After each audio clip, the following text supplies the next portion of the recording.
Até que enfim, né? A gente terminou a parte de bioquímica celular.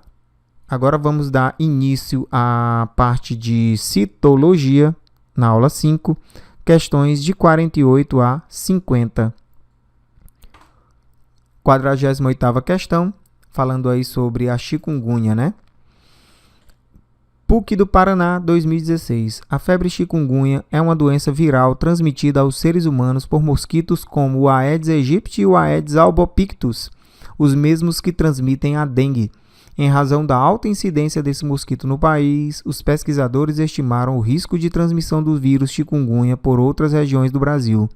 Para isso, submeteram dados sobre a presença das duas espécies de mosquito transmissores da doença a modelos matemáticos capazes de predizer possíveis padrões geográficos de disseminação do vírus. O vírus chikungunya, ChikV, possui genoma de RNA positivo, de fita simples, pertencente ao gênero alfavírus da família Togaviridae ou Togaviridae. Letra A. Vamos ler aí, né? As características do agente etiológico e da doença permitem inferir que... Antes da gente comentar cada quesito, é importante a gente saber de algumas coisas. O vírus chikungunya possui o genoma RNA positivo de fita simples. Isto é, o RNA ele é formado apenas por uma fita única. O nome já está dizendo, né? Fita simples. Uma única fita. E funciona como RNA mensageiro. Por ele ser positivo, porque se a gente tem o RNA positivo, a gente também tem o RNA negativo. Então, o RNA positivo ele já funciona como RNA mensageiro, né? Então, ele já é capaz, ele próprio, de produzir suas próprias proteínas, sendo traduzido total ou parcialmente em proteínas durante a primeira fase da replicação viral no interior da célula hospedeira. Então, o RNA positivo tem essa capacidade. A gente falou, eu vi aí no texto, né, que tem um termo importante, né? Cadê? Eu não achei ele. Agente etiológico. Pronto. Eu vou colocar aqui. Agente etiológico. O que seria o significado do termo agente etiológico? O agente etiológico é um agente causador da doença. Então, quem causa a doença é o agente etiológico. É um termo usado em parasitologia para designar um organismo causador da própria doença de origem parasitológica. Os agentes etiológicos podem ser um vírus, uma bactéria, um protozoário e etc. Lembre o seguinte, os mosquitos eles não são os agentes etiológicos. O agente etiológico é o vírus propriamente dito, né? É o vírus chikungunya. Então, ele é o agente etiológico. Já os vetores são os animais, pernilongo, pulga, mosquito, rato, né, que transmitem alguma doença. Doenças transmitidas por vetores são aquelas que precisam de um intermediário para passar de um animal para o outro, ou seja, essas doenças não são transmitidas pelo contato direto, como gripe e a maioria das viroses. Então, a gripe ela não é passada de uma pessoa para outra diretamente, então não se precisa de um vetor. Agora, os vetores são aqueles animais, né, que vão transmitir a doença para o indivíduo, para o homem, certo? Sabendo disso, vamos para as questões. As características do agente etiológico e da doença permitem inferir que, tá aqui, eu vi agente etiológico aqui, né? E da doença permitem inferir que, letra A, o risco de transmissão é maior, uma vez que o agente etiológico é específico a um único vetor. Foi que a gente falou de vetor?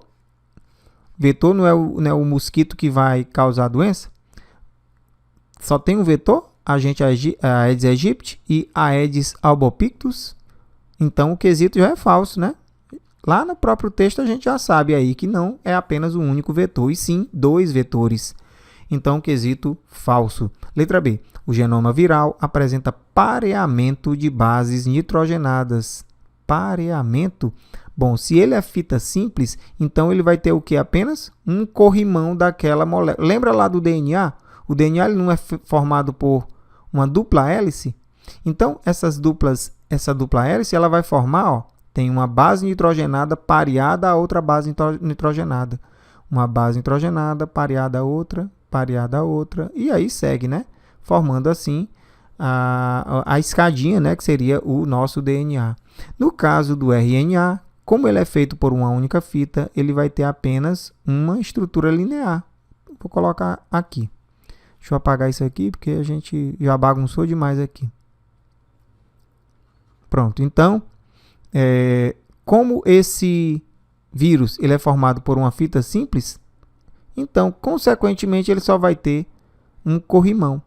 Ele não vai ter pareamento de bases nitrogenadas. Então, esse quesito ele é falso. Também. Letra C. O RNA do vírus é de mesmo sentido que o RNA mensageiro e, portanto, funciona como RNA mensageiro, sendo totalmente ou parcialmente traduzido em proteínas na primeira etapa da replicação viral. Então, realmente, como eu já tinha falado, ele é verdadeiro esse quesito. Por quê? Porque esse RNA positivo, de fita positiva, ele seria o quê? Seria, ele tem a capacidade de produzir diretamente, né, suas proteínas. Então, ele vai funcionar, vai atuar como um RNA mensageiro. Então, esse quesito realmente é verdadeiro. Vamos lembrar o seguinte, eu vou colocar lá para vocês, lá no quadro branco, para a gente escrever alguns detalhes. Então, existem uma diversidade de tipos de vírus. Cadê a ponta da caneta? Deixa eu ver se ela aparece por aqui. Está aqui. Então, existe uma diversidade de vírus. Por exemplo, os vírus tipo DNA. Então, lembre o seguinte, vírus DNA, é aquele vírus que produz RNA. Os vírus podem ser do tipo DNA e vírus do tipo RNA, não é? O vírus de DNA ele vai produzir RNA. E os vírus de RNA, eles podem ser de 4 tipos, olha, 4 tipos. O RNA tipo fita positiva, o RNA negativo, o RNA fita dupla,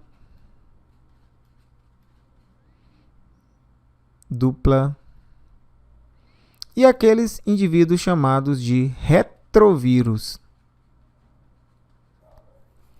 Só que a gente vai se atentar nessa questão a 2 tipos, o RNA negativo e o RNA positivo.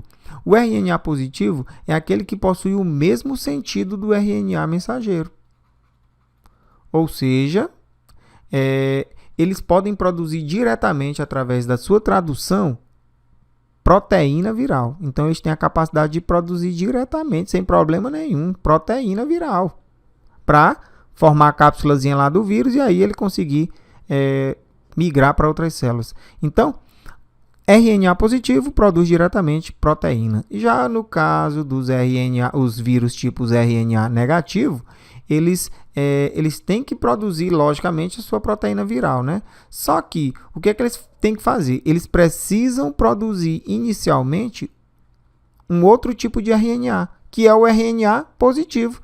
Então, o negativo, ele não tem a capacidade de produzir proteínas diretamente. Ele tem que se transformar, ou melhor, produzir RNA positivo. Em seguida, esse RNA, como é semelhante ao RNA mensageiro, em seguida ele vai produzir proteínas. Então, lembre o seguinte, RNA positivo produz proteína diretamente. RNA negativo produz RNA positivo para em seguida produzir proteínas. Ok? Muito bem. A gente já está afiado aí, né, no que se trata de vírus. Letra D. A utilização de modelos matemáticos capazes de predizer possíveis padrões geográficos de disseminação do vírus será útil na imunização passiva de pessoas não afetadas pela febre chikungunya. Essa questão é falsa. Por que é falsa? A imunidade passiva é a proteção conferida pela transferência de anticorpos de forma artificial. Então, transferência de anticorpos artificialmente, imunização passiva, oriunda do processamento de soro humano ou animal.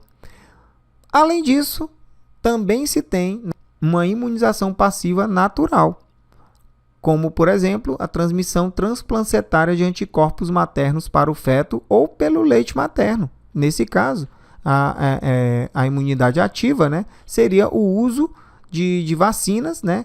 Aí poderia ter a solução, porque aí a questão ela fala, olha, seria a imunização passiva, ou seja, se utilizando do leite materno ou de forma artificial, né, utilizando soro humano ou soro animal. Mas nesse caso, para esse tipo de imunização, a ideal seria a imunização ativa, porque se utiliza vacinas, né? E essa poderia ser a solução.